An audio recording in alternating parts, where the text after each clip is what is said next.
Oi pessoal, tudo bem com vocês?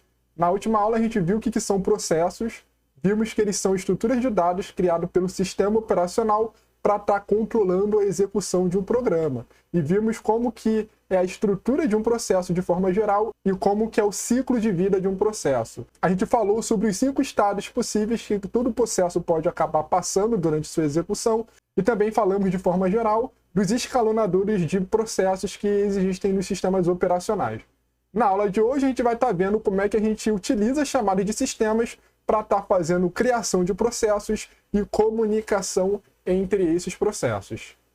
Então nessa aula a gente vai estar focando na chamada de sistemas utilizando o sistema operacional do Linux. No Linux, para a gente fazer a criação de processos, a gente precisa utilizar a chamada de sistema fork.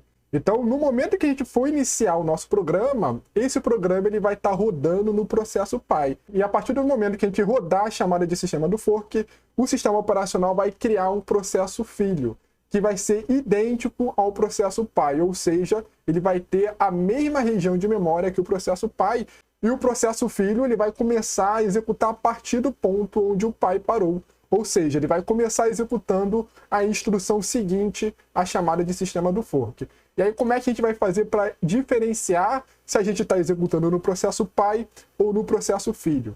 O fork ele vai estar retornando o identificador, que ele é o ID do processo. Então, se esse inteiro retornado pelo fork ele for menor que 0, então significa que ocorreu um erro quando tentou criar o processo filho. E aí, esse valor negativo ele vai ser o identificador desse erro. O que aconteceu para não conseguir criar um novo processo. E aí, se o valor for maior ou igual a 0, significa que o fork ele funcionou corretamente. E aí, esses valores eles vão ser diferentes de acordo com o processo que estiver executando. Então, se a gente estiver no processo filho, o valor retornado pelo fork ele vai ter o valor 0. E isso aqui vai identificar que a gente está no processo filho. Então, essa forma que a gente vai saber se estamos no processo filho ou não. Se o valor retornado for 0, então significa que a gente vai estar executando no processo filho. Se o valor for maior que 0, então esse valor ele vai estar identificando qual que é o PID do processo filho e a gente vai estar rodando no processo pai. Então, através dessas condições do valor retornado do fork, a gente vai poder especificar que trecho do código vai rodar somente no filho e qual trecho vai rodar somente no pai. E aí, a partir da execução do fork, o pai vai executar concorrentemente com o filho. Eles vão começar sempre na instrução seguinte do fork. Como é que vai ficar o espaço de endereçamento do filho?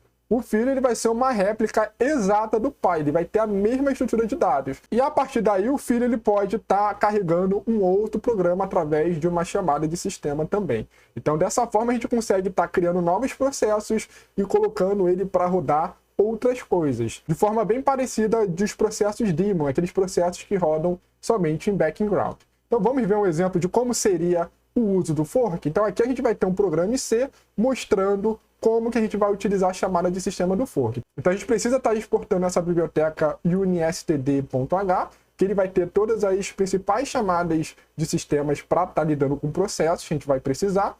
E a gente vai estar utilizando então a função do fork, que é a chamada de sistema para criar o processo. Então o fork ele vai retornar um inteiro, e esse inteiro ele vai ter um tipo específico, que ele vai ser esse PID_T. Então esse PID_T ele é um inteiro que vai identificar qual que é o PID, qual que é o identificador do processo criado. E aí, como é o mesmo programa, a partir desse momento a gente vai ter 2 códigos executando ao mesmo tempo. Então se o PID ele for menor que 0, ocorrer um erro, então a gente vai estar enviando aqui uma mensagem que o fork falhou. Se não, o que a gente vai ter? Se o PID for igual a 0, significa que quem está entrando nessa condição vai ser o processo filho. Então repare que como a partir do fork vai ser criado uma réplica do programa pai, então a gente vai ter um programa onde o PID vai ser maior que 0 e vai ter um outro programa que vai estar rodando onde o PID vai ser igual a 0. PID igual a 0 vai ser sempre o processo do filho que acabou de ser criado, PID maior que 0 vai ser o processo do pai. Então aquele processo que entrar nessa condição do PID igual a 0 significa que é o processo filho, e aí a gente pode botar para executar qualquer outra coisa. Aqui nesse exemplo está sendo feita essa chamada de sistema, esse execlp, para estar chamando alguma função do sistema operacional. Aqui a gente está usando o comando ls, tá? Simplesmente ele vai estar exibindo quais são os arquivos do diretório corrente. Se não, se o PID for maior que 0, então a gente vai estar no processo pai.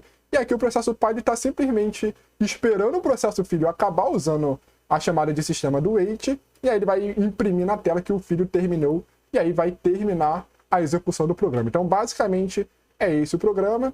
E aí, como é que vai funcionar? Então, a partir da execução do fork, a gente vai ter duas condições. Um processo com PID igual a 0 vai ser o filho, PID maior que 0 vai ser o pai.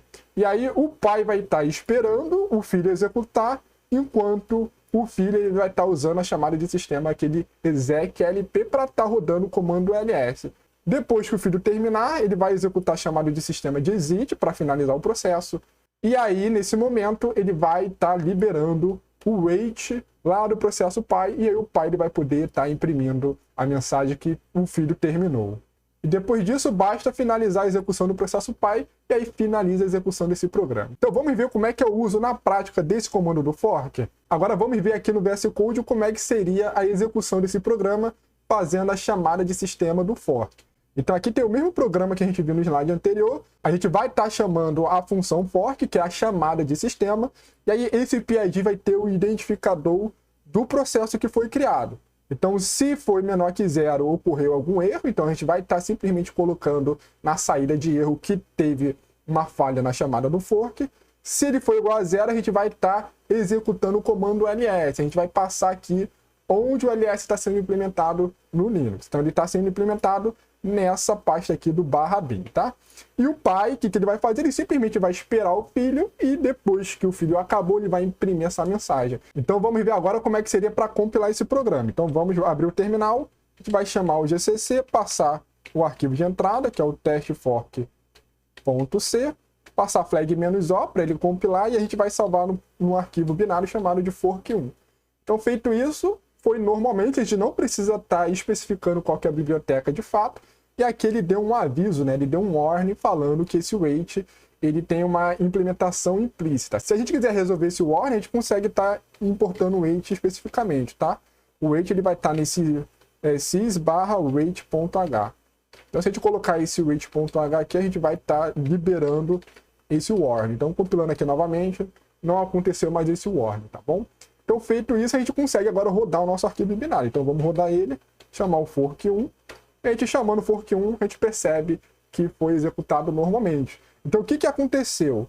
O pai simplesmente falou que o filho terminou e o filho ele executou o ls, tá? Ele viu aqui quais são os arquivos que está no diretório corrente, tá bom? Então, esse aqui é o nosso primeiro exemplo usando a chamada de sistema do fork. Vamos estar vendo um outro exemplo? Então aqui a gente vai ter algumas estruturas de dados onde o filho vai modificar e a gente vai ver como que isso se reflete no processo do pai. Então aqui vamos ter a variável x, que vai iniciar com o valor de 1. Vamos ter esse vetor a com 3 posições, onde essas posições vão ser inicializadas com 1. E depois que a gente faz essa declaração no processo do pai, a gente vai estar utilizando a chamada de sistema do fork. Então nesse momento, tanto o processo pai e o processo filho, eles vão ter o mesmo código e as variáveis x e a eles vão estar com os mesmos valores, tanto no pai e no filho. Então, a partir desse momento, se o filho modificar os valores de x e a, esses valores não vão impactar nas variáveis do pai. E a gente vai estar vendo exatamente isso. Então, teve aqui a chamada do fork, verifica se o PID ele teve o erro, né? Se ele é menor que 0, se o fork ocorreu algum erro. Se não ocorreu nenhum erro, o que a gente vai fazer? Então, no processo do filho, a gente vai verificar aqui se o PID foi igual a 0, o que o filho vai fazer? Ele vai colocar aqui a informação dele, ele vai printar qual que é o PID dele. Para pegar o PID do processo que está rodando, a gente tem essa chamada de sistema getPID. Então, essa chamada de sistema vai retornar qual que é o identificador do processo do filho. E aí, o que a gente vai passar? A gente vai passar aqui qual que é o valor de x do filho, e qual que é o primeiro elemento da variável a do filho. Então, ele vai só imprimir qual que é o valor que ele tem. E aí, o filho ele vai modificar o x para 2, e o primeiro elemento do vetor de a também vai colocar o valor de 2, e ele vai simplesmente imprimir novamente esses valores atualizados. Enquanto o processo pai, ele vai esperar a execução do filho, depois que o filho terminar, ele simplesmente vai imprimir qual que é o ID dele, usando aqui a chamada de sistema do getPID, ele vai imprimir qual que é o PID do filho, que vai ser o valor do PID de fato, e ele vai imprimir qual que é o valor da variável x e o primeiro elemento do vetor A. Então assim a gente vai ver claramente que cada processo ele vai ter o seu próprio espaço de endereçamento. Então vamos rodar isso aqui para ver como é que vai se sair? Ó, então deixa eu abrir aqui um espaço para vocês verem. Vamos dar aqui um clear. E eu vou compilar da mesma forma. Vai ser o teste fork2.c. E aqui a gente vai gerar o binário fork2. Então da mesma forma teve aquele warn do wait, tá? Basta a gente colocar o sys/wait.h para a gente resolver isso. Mas eu vou estar deixando assim mesmo que vai funcionar sem problemas também. Então, para a gente ver, né, deixa eu dar uma limpada aqui e vamos executar o fork2 para ver o que vai acontecer. Então, o fork2, o que aconteceu? A gente viu aqui ó, que o processo filho executou inicialmente, então, inicialmente, x e a está com o valor 1. Então, ele vai imprimir o valor de x igual a 1 e o primeiro elemento de a igual a 1. E esse aqui é o PID do processo filho, esse 11.839. Depois o processo filho imprime o valor de x e a modificado. A gente colocou o valor 2 ali no código. E depois que finalizou, o pai ele imprimiu esse código. Então repare aqui ó, que ele tem o PID dele, que é 11.838. Ele imprimiu o mesmo PID do filho, né? Então aquele PID do código, ele é o mesmo do filho. A gente percebe aqui esse 8.839, ele é igual o PID do filho.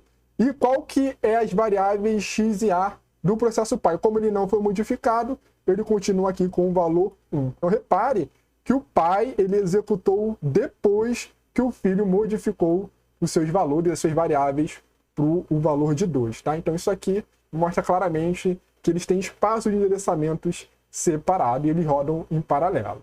Então agora que a gente viu como é que é feita a criação de processos, a gente vai estar vendo maneiras de como a gente faz comunicação entre processos. A primeira forma de a gente fazer essa comunicação entre processos é criando uma memória compartilhada. E para a gente fazer isso, a gente precisa utilizar uma chamada de sistema, do sistema operacional, para criar uma região de memória, que é um segmento de memória compartilhada. E aí, nessa região de memória, a gente precisa anexar aos processos que têm acesso a essa região de memória. E aí, se o processo 1 quiser se comunicar com o processo 2, ele precisa ter acesso a essa região de memória compartilhada para ter essa troca de informações. Então, como é que seria a ideia de memória compartilhada? A gente vai ter na nossa memória principal a região do kernel, do sistema operacional, onde vai ter todas as chamadas de sistema, e aí vamos ter o processo A e o processo B, que eles vão estar querendo se comunicar de alguma forma. Então, como é que a gente vai fazer? A gente vai estar criando uma região de memória compartilhada e vai estar vinculando, anexando ele a esses processos que querem acessar a região de memória compartilhada. Então a gente vai ter algumas chamadas de sistemas para estar criando essa região de memória, esse segmento de memória. Então, para criar a região de memória, a gente precisa utilizar a chamada de sistema shmget, que vem de Shared Memory Get. Então, essa função, a gente vai estar criando uma região de memória compartilhada, e aí ela vai retornar o identificador do segmento. E aí, com essa região de memória compartilhada, agora a gente vai ter que anexar essa região, esse identificador, para aqueles processos que querem se comunicar através dela. E para a gente fazer isso, a gente vai estar utilizando outra chamada de sistema, que é esse shmAtt, que é de Shared Memory Attach. Então, todo processo que quiser acessar a região de memória, ele tem que anexar esse segmento a seu espaço de endereçamento. A gente precisa fazer uma cópia desse identificador usando essa chamada de sistema. Então, como é que ficaria? A gente teria uma região de memória compartilhada, e aqui a gente tem o exemplo do processo A anexando o segmento da região de memória compartilhada dentro do seu espaço de endereçamento. Então, a partir do momento que você anexa a região de memória em algum processo, você consegue se comunicar normalmente como se tivesse alocado a qualquer variável ou um vetor na memória. Então, você consegue fazer essa comunicação. Então, aqui, por exemplo, o processo A poderia utilizar essa região de memória para estar escrevendo algum valor, e o processo B ele poderia simplesmente acessar essa região de memória, já que os dois têm esse segmento anexado. Então, eles conseguem estar se comunicando através da escrita e leitura dessa região, desse segmento de memória compartilhado. E aí, no momento que finaliza, a gente tem que desanexar essa região de memória. E para fazer isso, a gente precisa utilizar a chamada de sistema shmdt. Então, fazendo isso, a gente desanexa esse segmento de memória, e depois de desanexar dos processos, a gente precisa, então, destruir essa região de memória através da chamada de sistema shmctl, né, que é de Shared Memory Control. Então, feito isso, a gente destrói essa região de memória, e aí vai estar liberando espaço na memória principal para estar fazendo outras coisas. Então vamos ver como é que seria a comunicação entre processos utilizando a memória compartilhada.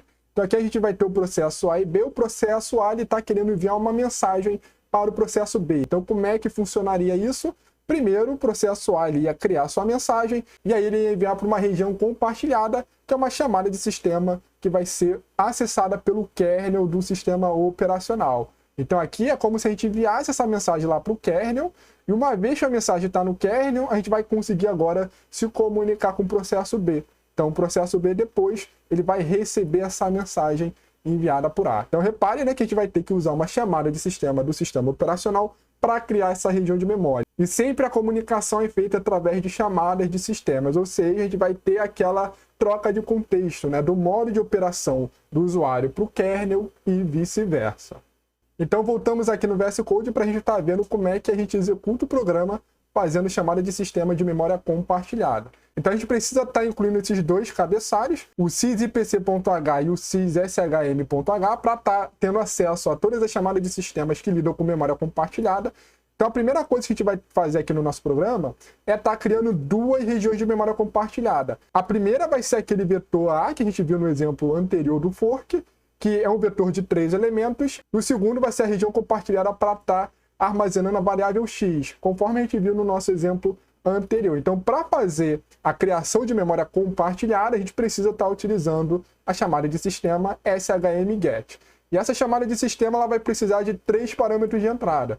Então, o primeiro parâmetro, ele vai dizer qual que é a forma que a gente vai estar criando esse segmento de memória. A gente pode estar criando a partir de algum endereço de um processo. Aqui a gente vai estar passando esse valor default, esse IPC_private, que vai indicar que a gente vai querer criar um novo segmento. O segundo parâmetro, ele diz qual é a quantidade de bytes dessa região de memória compartilhada que está sendo criada. Aqui, como a gente está querendo armazenar um vetor A com 3 elementos, a gente está dizendo que ele vai ser um vetor com 3 elementos do tipo inteiro. Então aqui, ó, esse sizeOf_int, ele vai pegar quantos bytes consome o tipo inteiro. Então o inteiro ele consome 4 bytes, e a gente quer 3 elementos de 4 bytes, ou seja, ele vai estar alocando aqui uma região de memória com 12 bytes associado ao vetor A. E a segunda função do shmget, a gente vai estar alocando somente um elemento inteiro para a variável x, para a região de compartilhada da variável x. O terceiro argumento de entrada da chamada de sistema vai ser algumas flags para a gente estar dando permissões para essa região de memória compartilhada que vai ser criada. Então aqui a gente vai ter 3 flags que vão ser ativadas. A primeira é esse shmr, que vai identificar que a gente vai poder ter acesso de leitura. A segunda é esse shmw, que a gente vai poder ter acesso de escrita. E essa terceira flag vai estar informando que a gente vai querer criar um novo segmento, não vai querer reaproveitar um que já existe. Então dessa forma a gente vai estar criando uma região de memória compartilhada, e aqui a gente vai estar retornando qual que é o identificador dessa região de memória, as variáveis C de A e C de X. E aí, depois disso, agora a gente precisa estar anexando essa região de memória aos processos que precisam se comunicar através dela. Então, como é que a gente vai fazer isso? A gente vai estar criando um identificador. A gente precisa fazer uma cópia desses identificadores. Então, aqui a gente vai ter a variável x, que vai ter uma cópia do identificador da região de memória com x, e aqui a gente vai ter a variável a, que vai ter uma cópia da região de memória alocada para A. Então, como é que a gente vai fazer essa alocação, essa anexação? A gente vai fazer isso utilizando a chamada de sistema shmAt. Então, o que a gente vai precisar passar por ela? A gente vai ter também 3 argumentos de entrada. O primeiro argumento vai ser o identificador da memória compartilhada que a gente vai querer anexar no processo. Então, a gente vai passar aqui no identificador x, vamos passar o identificador da região x, na variável a, o identificador da região a. O segundo argumento de entrada do shmAt, ele vai identificar qual que é o endereço que a gente quer estar começando essa anexação. Então aqui a gente está colocando esse null, que a gente não está se preocupando com isso. E o último parâmetro, ele informa o tipo de acesso que a gente vai dar a essa região de memória. Então colocando o valor default 0, significa que essa anexação ele vai dar todo tipo de permissão possível. A gente vai poder ler e escrever nessa região de memória que está sendo anexado. Então, feito isso, a gente anexou a região de memória de X e de A para o processo pai. Até o momento, a gente só tem um único processo rodando esse programa. E aí o processo pai, ele vai atribuir o valor 0 à região de memória x. Então, essa atribuição de valor à região de memória ocorre normalmente como se fosse uma variável comum declarada no programa. E aí, depois disso, a gente vai estar fazendo a chamada de sistema no fork para estar criando um novo processo, para criar o processo filho. Então, a partir daí, a gente vai ter aqueles tratamentos, né? Se o PID ele for menor que 0, ocorrer um erro.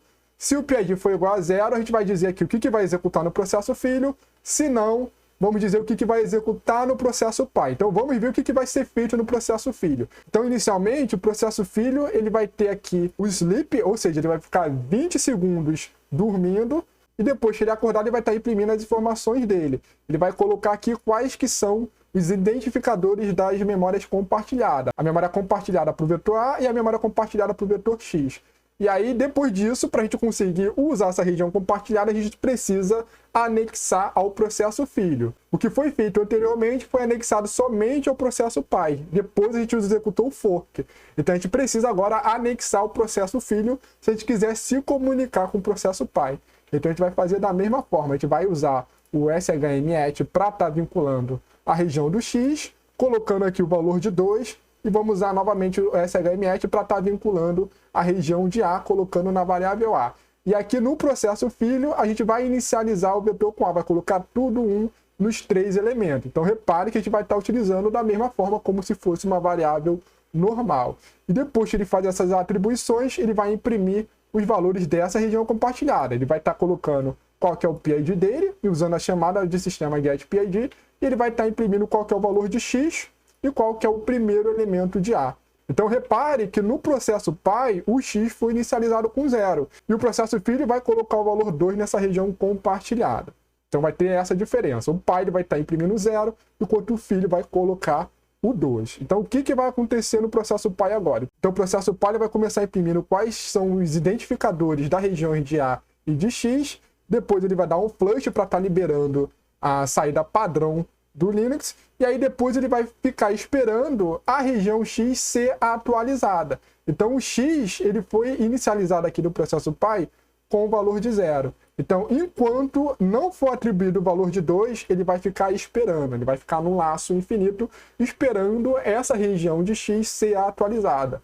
Então, depois que o processo filho colocar o valor de 2, depois que ele dormir 20 segundos e atualizar com o valor de 2, então o pai ele vai estar imprimindo qual que é o valor atualizado. Ele vai ter esse comando, que ele vai estar imprimindo qual que é o PID do pai, qual que é o PID do filho, e ele vai informar o valor novo de X e qual que é o primeiro elemento de A. E aí depois disso, ele garantidamente vai saber que o processo filho acabou, e aí ele vai precisar então desanexar as regiões de memória. Ele vai usar a chamada de sistema SHMDT para desanexar as regiões de memória. Ele vai desanexar o X e o A, e depois que desanexa, ele vai estar fazendo uso da chamada de sistema SHMCTL para estar destruindo a região de memória compartilhada.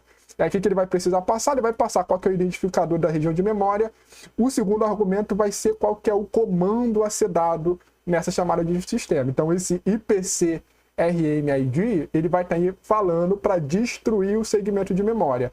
E aqui algumas flags para estar fazendo o controle dessa chamada de sistema. A gente vai estar usando as condições padrões, as flags default, então passa aqui no terceiro parâmetro. Então dessa forma a gente consegue estar se comunicando dos processos. Então vamos estar rodando esse programinha para ver o que vai acontecer. Eu vou usar aqui GCC, vamos chamar aqui o Shared Memory Prime C e vamos estar salvando nesse arquivo SHM. Então, ocorreu nenhum problema, a gente não precisa estar passando nenhuma biblioteca externa. Então, agora a gente vai colocar para rodar o nosso arquivo SHM.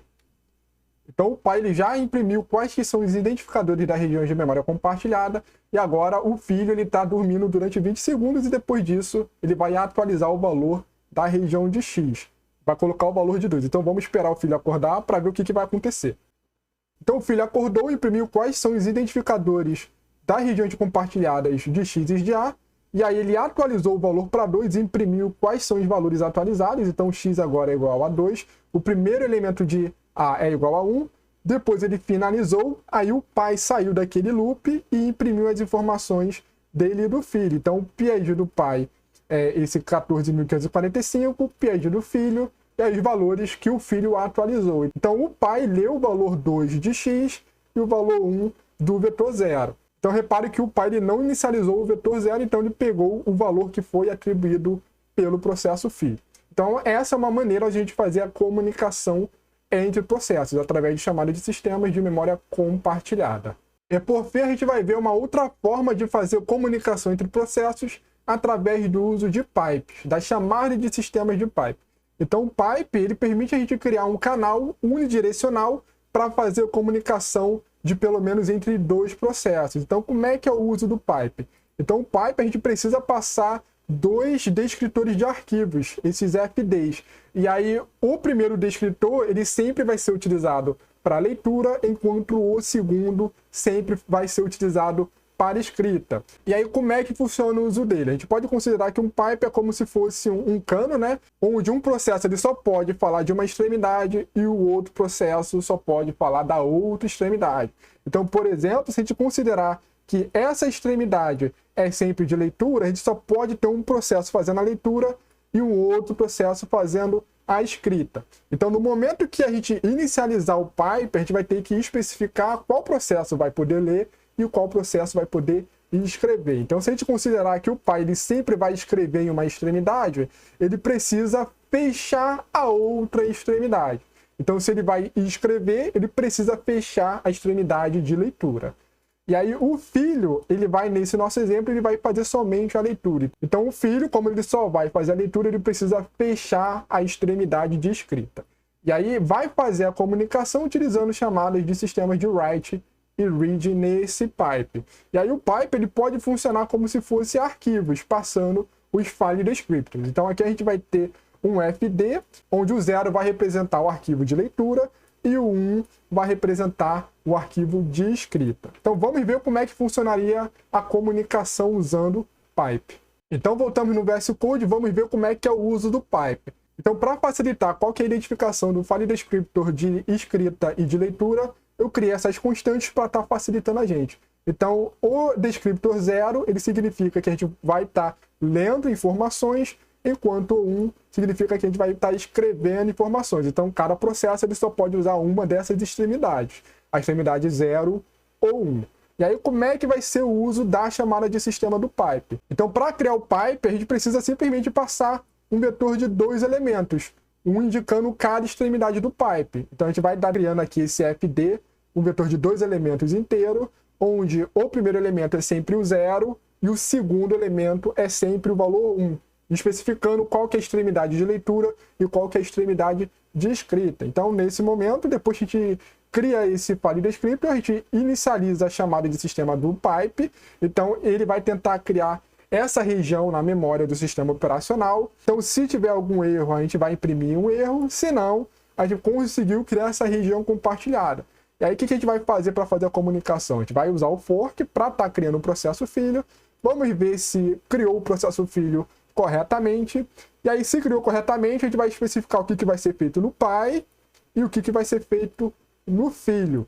Então, o que o pai vai fazer? O pai ele vai estar escrevendo valores no pipe, enquanto o filho ele vai estar lendo valores do pipe. Então, a primeira coisa que a gente vai ter que fazer no pai é fechar a extremidade de leitura. Então, como o pai ele só vai escrever, a gente começa utilizando essa chamada de sistema do close, indicando que a gente vai estar fechando a extremidade de leitura. Então, a gente vai estar usando o FD e passando aqui o valor 0, né? Esse readEnd que está especificando qual que é a extremidade de leitura. Então, a gente vai fechar a extremidade de leitura e a gente vai estar utilizando somente a extremidade de escrita para estar colocando dados nesse pipe. Aí, como a comunicação com o pipe funciona através de arquivos, a gente vai criar aqui um file descriptor, da mesma forma como a gente manipula arquivos em C.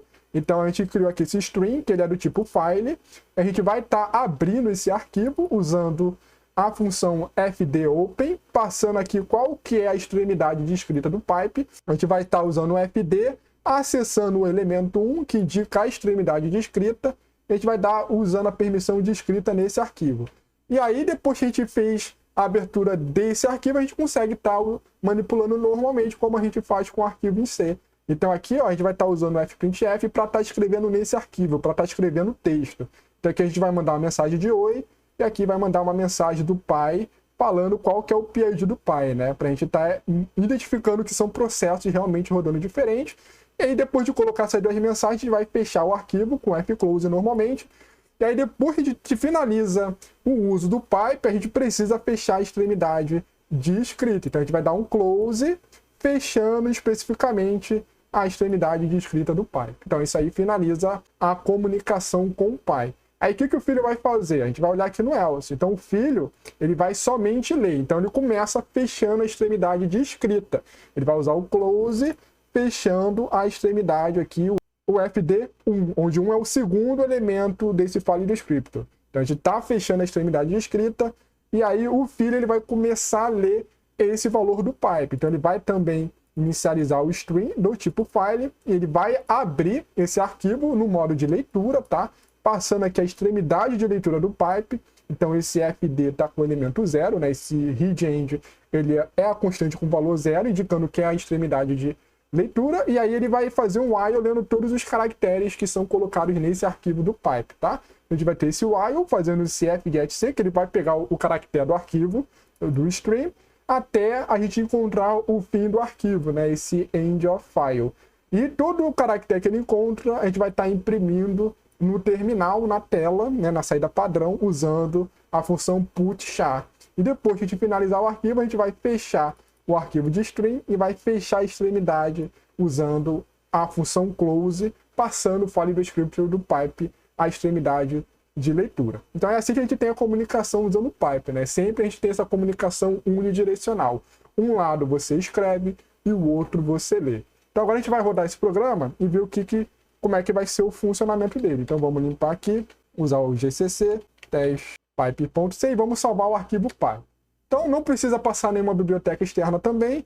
E aí, agora a gente vai começar a execução. Vamos passar aqui o pipe. E aqui a gente tem essa mensagem. Então, esse oi e mensagem do pai foi passado pelo pipe e o filho leu essa mensagem e imprimiu aqui no terminal. Tá bom? Então, isso aqui é mais um exemplo de comunicação entre processos. A gente sempre precisa fazer chamadas do sistema operacional para estar permitindo essa comunicação. Se vocês quiserem ter mais informações de como funciona cada um desses comandos de chamada de sistema que a gente viu nessa aula, vocês podem estar entrando nesse site do mainset, que ele especifica todas as chamadas de sistemas do Linux. Então aqui a gente pode ver, por exemplo, como que são as possíveis entradas do comando shrmget. Então ele mostra aqui como que é a chamada de função.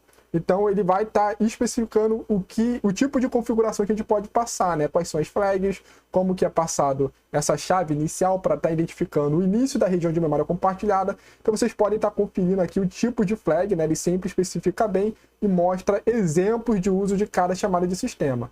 A gente tem aqui também do shrmet, né? Como que seria a chamada de função. E aqui vocês podem ver os tipos de comandos, o shrmctl, também aqui mostrando como é que são as possíveis configurações e também o uso de pipe no Linux. Então aqui ele tem exemplo do pipe especificando como é que é a entrada, né? Então a gente vai ter aqui, ó, passando esse pipe FD, tem também a chamada do pipe 2, ele mostra como que é usado e quais são os possíveis comandos e flags que você pode estar configurando. Então, pessoal, nessa aula a gente viu como é que a gente faz a criação de processos e comunicação entre processos através do uso de chamadas de sistemas. Na próxima aula a gente vai começar a introduzir o que são threads e ver como que a gente vai estar manipulando threads nos nossos programas. Então, pessoal, vai ficando por aqui. Até mais.